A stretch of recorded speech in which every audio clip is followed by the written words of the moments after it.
Dickinson from the North Mississippi All-Stars. So he had just built this guitar for Luther and brought it out to the show. And so I was feeling all good because it doesn't matter what Luther does on it, I got to her first, you know what I mean? So, and so I tried to pry it out of their hands before it got to Luther, but they, you know, he already knew it was being built and everything, so they couldn't get rid of it. And I had to give it to him, but I did talk him into building me one after that, and he said, well, these wash tubs are hard to find, so as long as you find a wash tub, I'll build a guitar for you. So I found this wash tub from Pat Mallett, the same guy who built that license plate guitar, same guy who built this stomp box for me. He got this wash tub, I brought it down here, and Darren and Dan put this beautiful thing together for me. It's got 2 piezo pickups on the bridge, it's got this mini humbucker right here, and it's got a 3-way toggle switch to go between the two.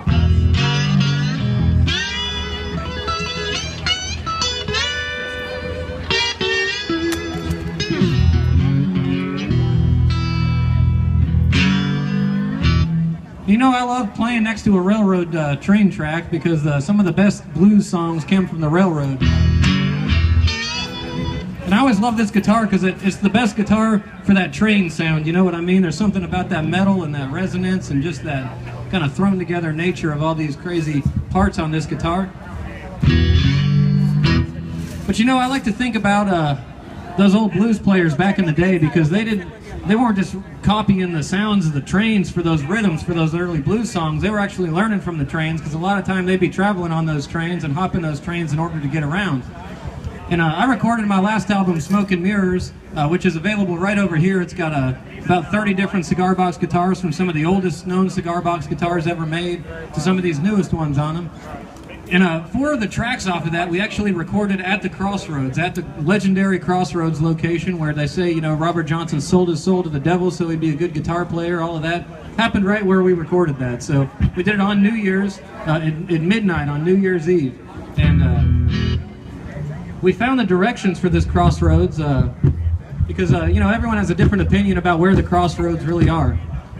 And so we did a bunch of research because we wanted to take the Sun Studio engineers that we were recording with from Memphis and actually take them down to the Crossroads with their equipment, power off our RV's coach battery, and we're like powering Sun Studio's equipment at the Crossroads at midnight on New Year's Eve, so it was just super magical.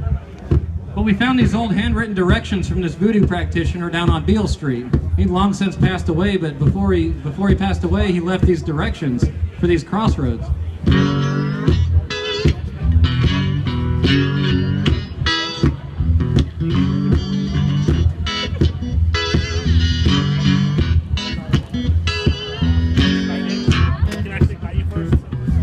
So we recorded down at this location. Like I said, it was just magical. You could tell there were more people listening than just the people that were there in person. But then we eventually, after the recording, Nikki and I were down on Beale Street because we were mastering the album or mixing it down at Sun Studios. And we actually ran into the grandson of that voodoo practitioner, and he told us a little bit more about this Crossroads location. So it's down there in the Mississippi Delta on this old plantation. You see these crossroads, they're right next to this old slave and plantation worker cemetery. And there are these railroad tracks that go straight through it and then curve around to where they offloaded and unloaded cotton and all of that, cotton supplies. And so he told us the story of this, and this is the story right here.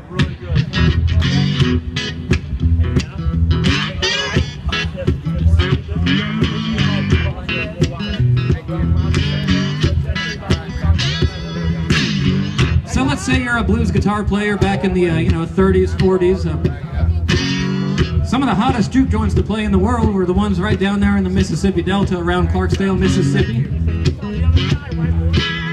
But let's say you lived here in St. Louis, or you lived in Chicago or New Orleans, or anywhere in between.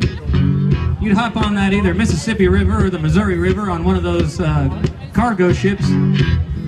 But the thing is, you had to be confident, you had to be talented, and you had to be real slick in order to get on these ships without being noticed, because you weren't paying for a ticket, you were jumping on there with the cargo.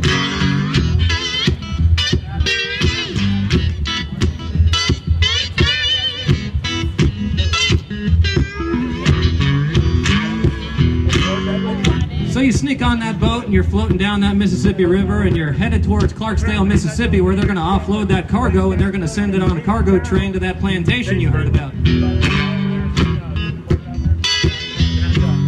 pull your guitar out, you start watching those trees roll by and those logs in the Mississippi go past you, and you start playing a little song to the river, you know.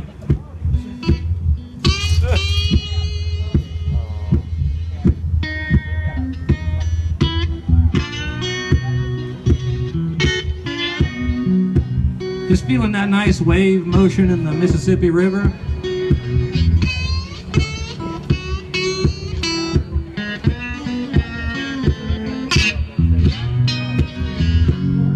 And then finally, after a while, you know, you get some new songs under your belt, and then that boat starts to roll towards that, you know, marina, whatever they got there. And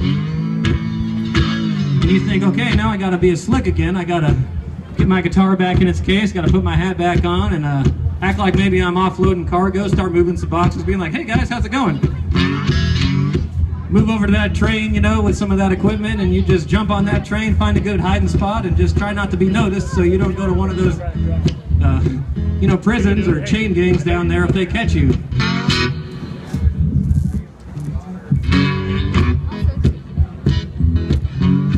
So then you're on the train now, and you're just waiting. They start loading that stuff around you. They don't notice you there because, like I said, you're confident, you're talented, and you're slick. So no one notices you, and you start hearing that train roll. You start hearing it.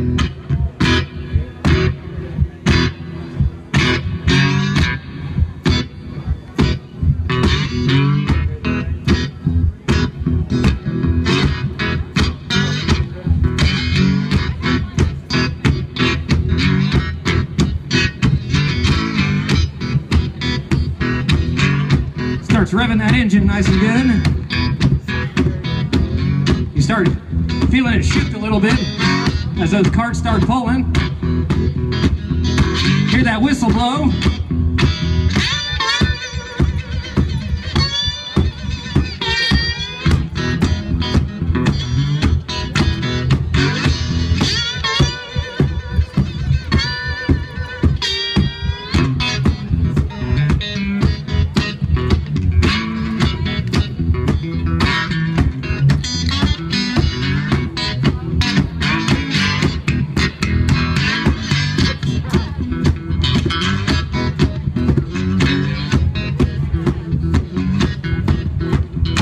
Now it's going real nice and fast. You pick your guitar back up, you start copying that train beat. Maybe come up with some new songs, something like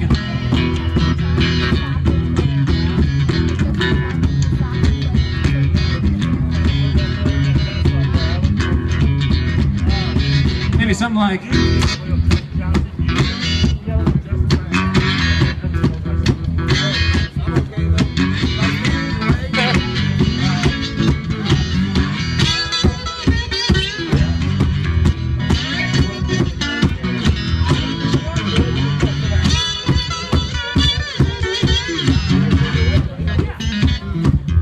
you got a problem, you know, you got some new songs, sure, you're getting closer to that delta, but the thing is, if you jump off of this train at the station, they got people looking for you. They don't want you riding that train for free.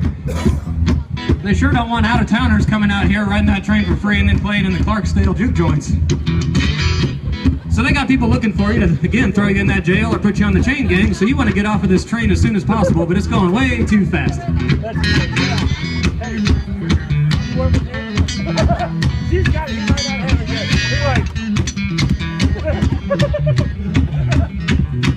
Like the jerk, right?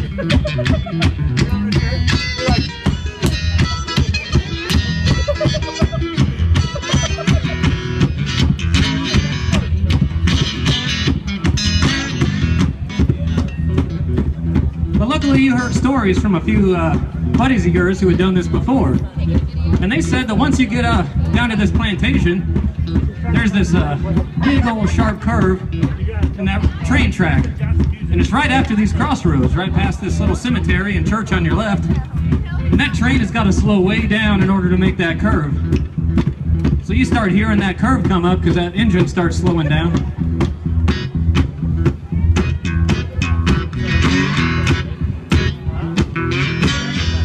And you know this is your chance, so you get your hat back on, you put that guitar back in its case.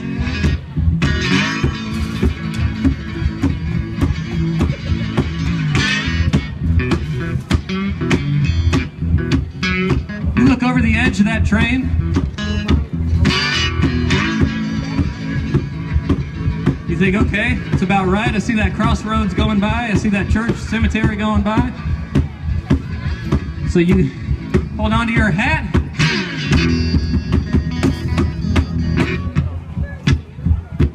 Pick yourself up, dust yourself off. You hear that train rolling into the station, off into the distance.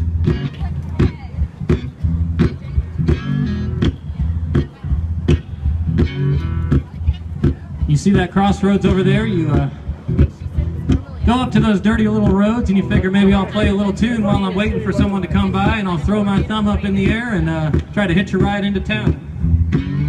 Right about then you hear that train whistle again as it pulls into the station in the distance.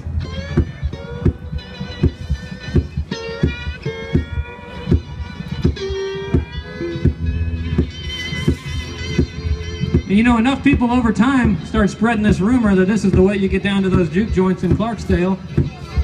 Then every time you go past this Crossroads, it seems like there's another great guitar player, great harmonica player. Someone who just must have, I don't know, they must go down to that Crossroads, sell their soul or something to be that good. Otherwise, why would there be so many great players down there?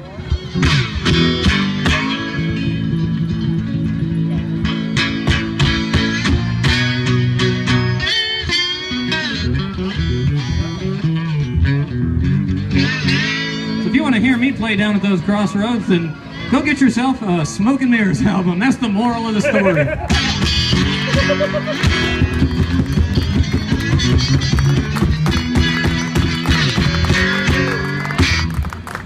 All right.